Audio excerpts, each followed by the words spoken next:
the incomparable Charlie Chan.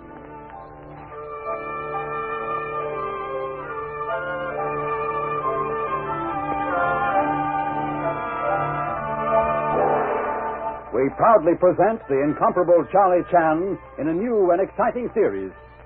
Join the famous detective every week at this same time as he combines the wisdom of the East and the science of the West in a dramatic chapter from The Adventures of Charlie Chan.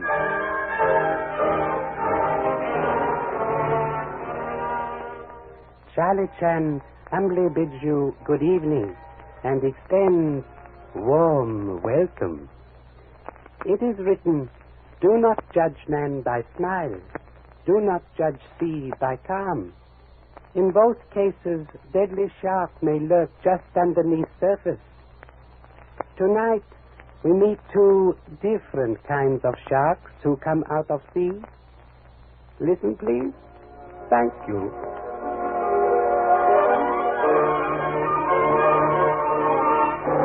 Tonight's adventure, The Curious Ride of the Sea Witch.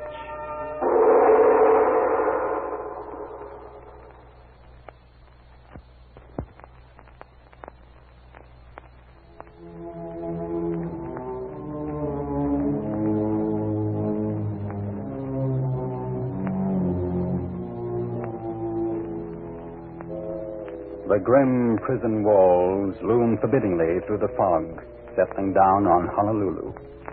In their towers, their guns at the ready, the uniformed guards are tense and alert, but the very air seems charged with menace. Then suddenly, a siren wails in the night. Giant searchlights snake out, attempting to penetrate the cotton wool gloom. And in the darkness, voices are heard. There they go. Stand where you are down there. Let them have it!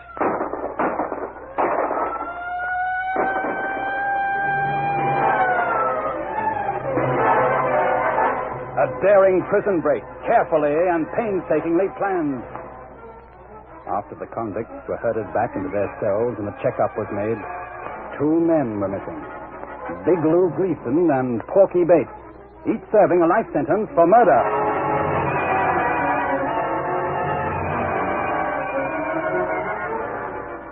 Attention, please. Be on lookout for two escaped convicts. Description.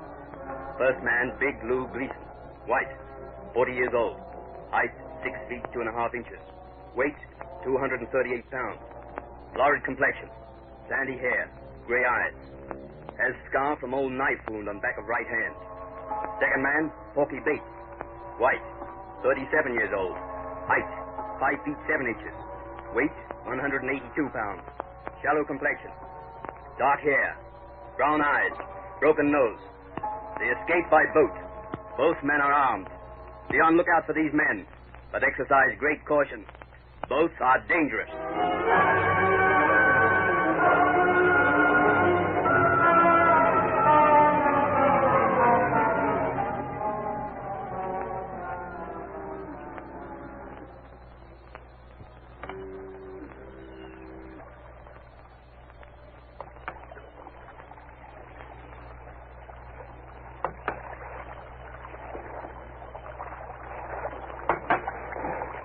What happens now, Lou? We keep rowing. And then what? What kind of a question is that? And then what? What am I, a fortune teller? We row until something happens. Till we come across a boat that's big enough to take us away from these rotten islands. And if there's somebody aboard that tries to stop us? I gotta give you the answer to that one. All I can say is I picked the wrong character to break out with. Don't worry, Lou. I know the answer all right. I'm glad you do. You had me worried. Talking out here in this tub ain't exactly the place to find you picked a dud to break out with. I'm telling you, Lou. I know the score. Okay. It's just one thing, boss. How do you know we can pick up a boat? We don't. We just gotta take a gamble. Rather long odds we're taking, don't you think? I don't figure it that way. These waters are just screened with rich characters steaming up and down in their luxury yachts. Okay. I'll take your word for it. Okay. Now shut up and keep rowing. This fog holds, we ain't got a thing in the world to worry about.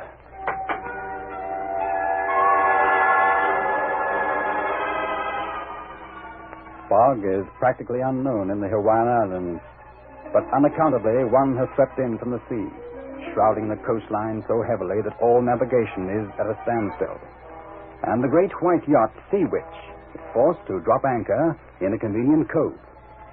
The yacht's owner, the enormously wealthy Mrs. Hannah Bromfield, seems to regard this as a personal affront. And as a result, she is being more than usually unpleasant to her daughter Bunny as they sit together in the main cabin. Bernice, my dear. Yes, Mother? I've been doing quite a bit of thinking since we started our little voyage. Yes, dear. And, well, to be completely truthful, I'm not entirely happy. Oh. What's wrong, dear? Well, this is actually the first opportunity I've had to really know your fiancé.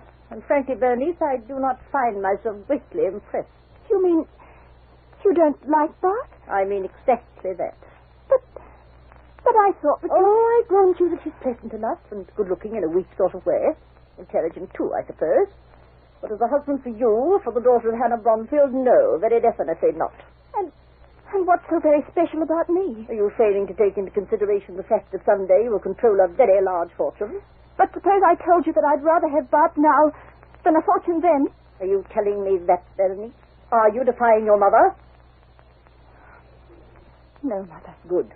Then I suggest we send for Barton now, settle the matter once and for all, and then, when this dreadful fog lifts, we can put back into port and let him go out of your life forever. Oh, no, Mother.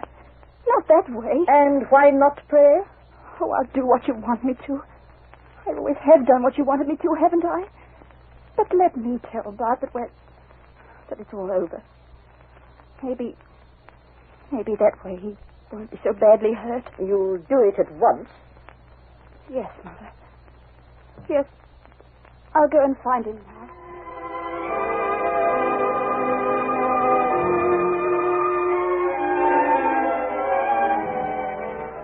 A few moments later, a miserably unhappy Bunny is seated on the afterdeck telling her erstwhile fiancé, Barton Henry, that it's all over. He is a studious-looking young man, given an air of distinction by thick horn-rimmed glasses and a trim black moustache. And so you see, darling, there just isn't anything we can do about it. You mean you're going to take this outrage lying down? You're going to let that woman... I mean, you're going to let your mother wreck your life and mine without lifting a finger to stop her. But you just don't know, Mother Bart. You don't know how strong-willed she is or how completely relentless she's capable of being. You don't love me very much, do you, Bunny? Oh, Bart. You're the dearest thing in all the world to me. That's easy enough to say. But suppose I asked you to prove it. You know there's nothing I wouldn't do for you. Except stand up to your mother. But, darling, how can I? You haven't even got a job. And, I have no money except what Mother gives me. If we ran off and got married without her consent, we'd be poor, Bart. Don't you think I could make a living for my wife? But, Bart, I've never been poor. I wouldn't know how to be. Then I suppose we're finished. Oh, if there were only some way out. If there were only something we could... Oh. Who are you? So sorry to have alarmed you. I am Inspector Chan of Honolulu Police. And this is my number one son, Lee Chan. Hi there, people. But what are you doing here? We didn't even hear you come aboard. Fog at sea blankets ears as well as eyes, so that even great hulk of man like self seems to walk on pussycat feet. Was rowed here from police boat in totally inadequate dinghy by number one son. You should have seen Papa the way over. He was just as comfortable as he would have been in the merry-go-round with sandpaper seats. This is no time for levity, my son. You are Miss Bromfield, please? Yes. Yes, I am. But how did you... A member of crew so informed me when he directed me here. And you, sir? This is Barton Henry, Inspector. He's my fiancé. Your fiancé, Bernice? Then you have not yet informed Barton of my decision? Oh, please, Mother, please. We have visitors. So I perceive. Who are you, please? This is Police Inspector Chan, Mother, and his son, Lee.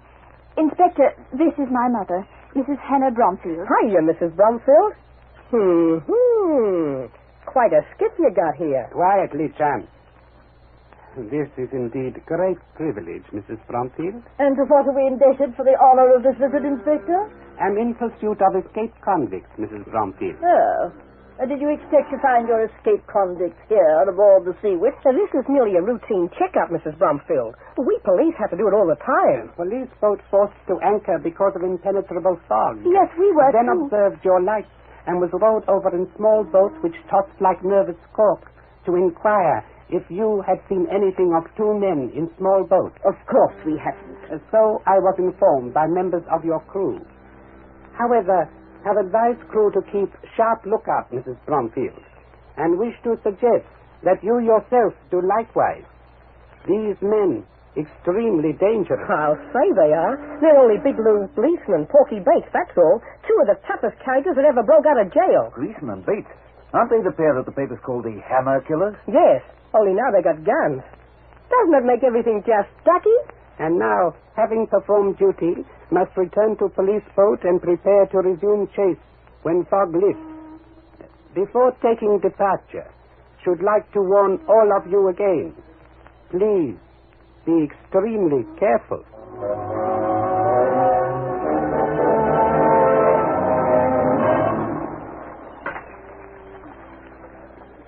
How would you like to have a boat like that Bromfield tub, Pop? I reckon it wouldn't be hard to take, would it? It has been written, my son, that truly happy poor man riding upon humble donkey enjoys journeys far more than discontented rich man mounted upon blooded steed. I took a look into the main cabin while you were talking to Mrs. Bromfield. And what do you know, Pop? The walls were purple. Cabin finished in tulip wood, my son. Same both rare and costly. I thought maybe she had it done to match your face. Because every time she looked at that Barton Henry fella, she turned purple, too. Also seem to detect definite tension existing between Mrs. Bromfield and her daughter. You can say that again, Pop. That girl was wound tighter than an 8-day clock. Maybe she and her... Be still, John. What's the matter, Pop? The sun will stay still. Believe I hear the sound of oars.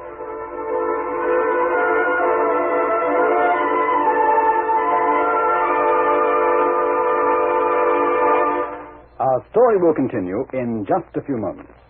But meanwhile, your announcer. And now, back to the incomparable Charlie Chan.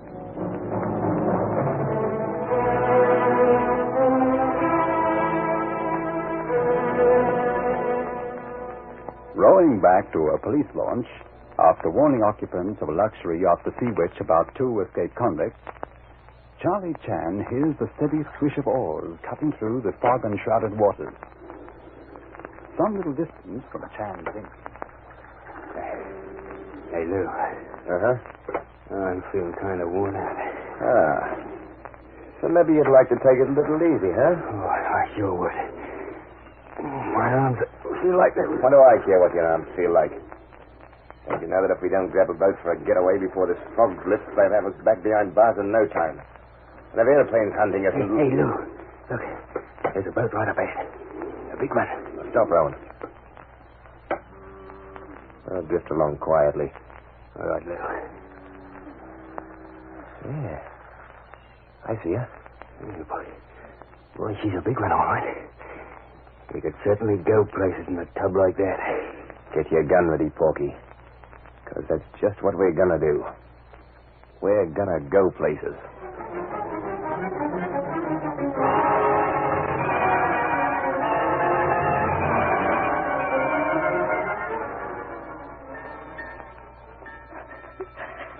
I feel we've given this matter all the discussion it merits, Barton. My mind is made up, and nothing can make me change it. Even if I pointed out the absolute unfairness of your whole attitude, that wouldn't make the slightest difference, would it, Mrs. Bromfield? Unfair? Why, I never heard... You constituted yourself judge, jury, prosecuting attorney in the court of last appeal. You think that's being particularly fair, Mrs. Bromfield? Just because I happen to know what's best for my own daughter? And that high-sounding phrase has been used by every selfish, domineering mother since the beginning of time. You hear that, though, niece? You hear how I've been maligned? I, your own mother. Selfish, domineering, unfair. Please, Mother. I can't stand it anymore. I imagine you'd wish to say something on my behalf to defend me against this vicious attack. You don't need any defending, Mrs. Bromfield. You wear an armor plating of callous indifference which nothing can penetrate. Stop it, you hear me? Stop it, both of you. If you don't, Berenice, how dare you speak so I told to you I'd broken my engagement to Bart, didn't I? And I told him so, too. What are you trying to do, both of you? Drive me crazy? My dear, anything I've ever done is for your own good. My own good. That's all I've ever heard since I was a child. I'm sick and tired of the hothouse existence I've had to live. Every time I've ever tried to break away, you've succeeded in spoiling what I wanted to do by reminding me of my duty. And as for you, Bart, I thought you'd have had a bit more determination about this. Bunny, darling, I don't want to hear any more about it. Not a word. If this keeps up another moment, I won't be responsible for what happens. Do you hear? I won't be responsible. I imagine, Mr. Henry, that you're highly gratified with what you've accomplished tonight, aren't you? Coming between parent and child, disrupting a beautiful relationship, setting my own daughter... I feel just about the same way Bunny does, Mrs. Bromfield. I just don't want to hear any more about it. You'll hear just as much about it as Or to borrow another phrase from Bunny, I won't be responsible for what happens. Good night, Mrs. Bromfield. Well, of all...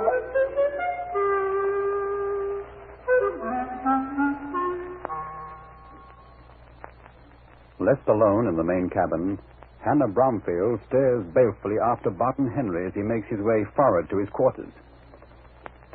Then she crosses to a bookcase, selects the volume, seats herself, and begins to read.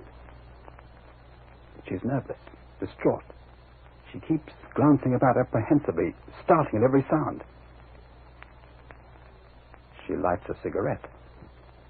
And as she does so, a porthole on the starboard side opens silently. Abruptly, she rises, crushes out the cigarette, and as she does,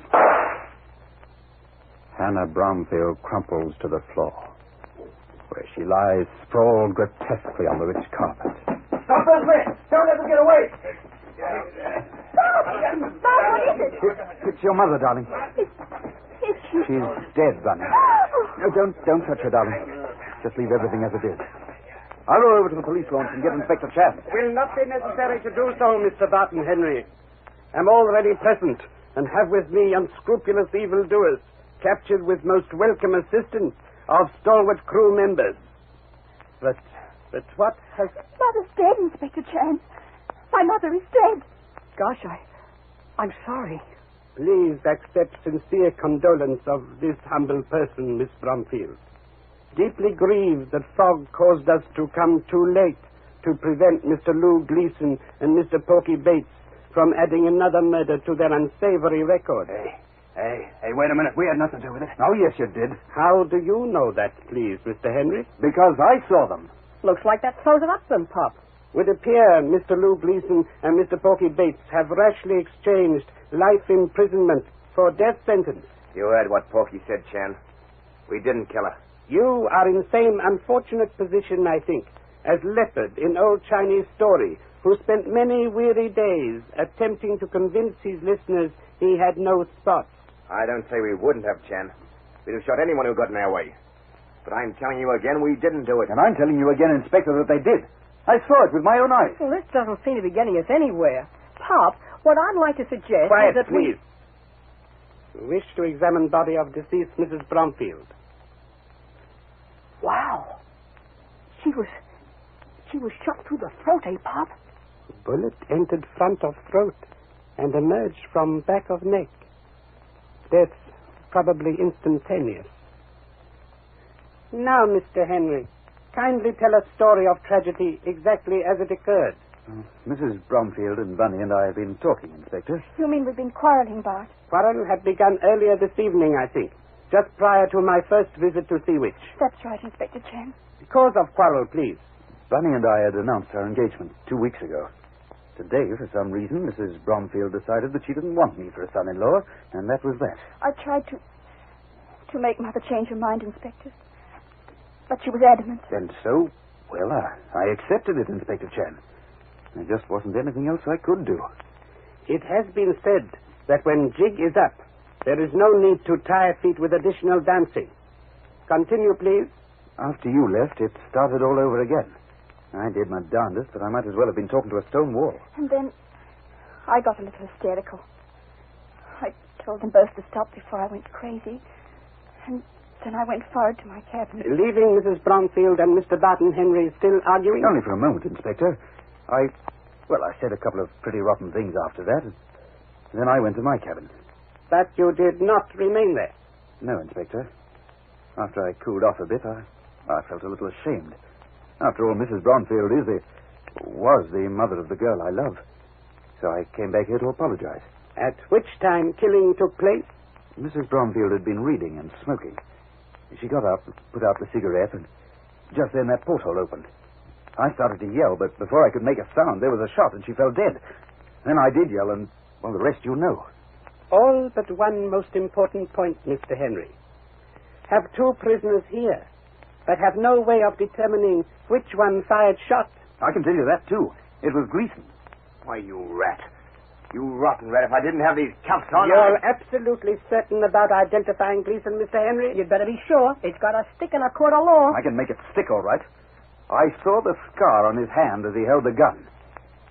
I imagine that clinches it, doesn't it, Inspector? It should indeed clinch it, Mr. Henry. There remains but one slight detail to be attended to.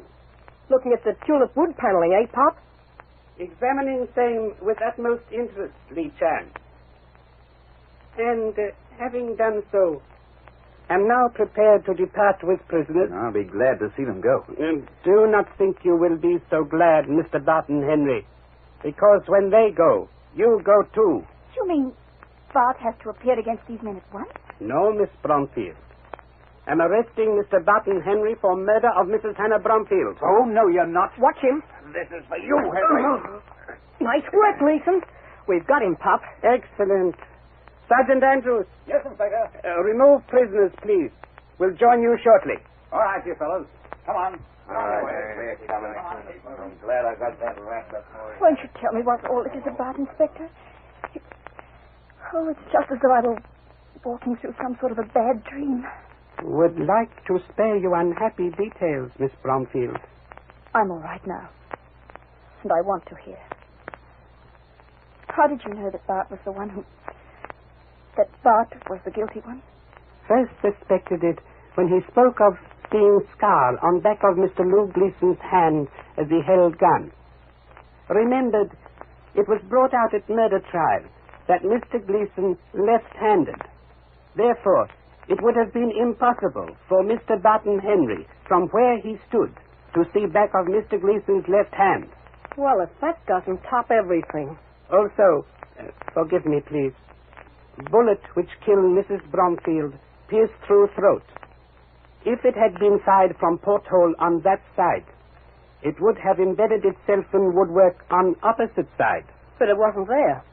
Careful examination failed to disclose any trace of same. So what really happened is that Henry came back here with a gun and took a shot at Mrs. Bromfield from up forward there. And bullet, after completing deadly mission, passed through open companionway, which is directly behind her. Now, why couldn't I have worked that one out? Is there anything further which you wish me to tell you, Miss Bromfield? Perhaps you can tell me how to face the future, Mr. Chan.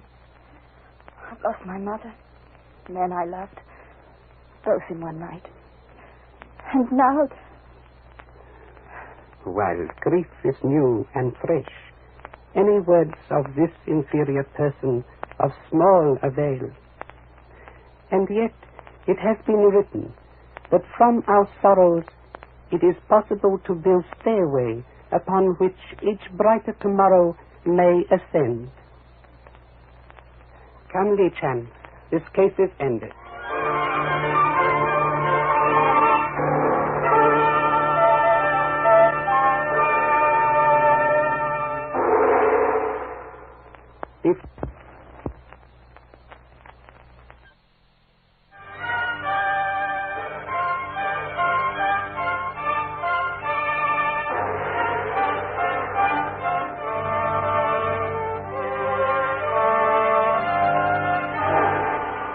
Before saying good night, Charlie Chan would like to leave you few words of ancient philosopher. Do not judge man by words alone. Sometimes smallest bird sings with loudest voice. Good night. Thank you.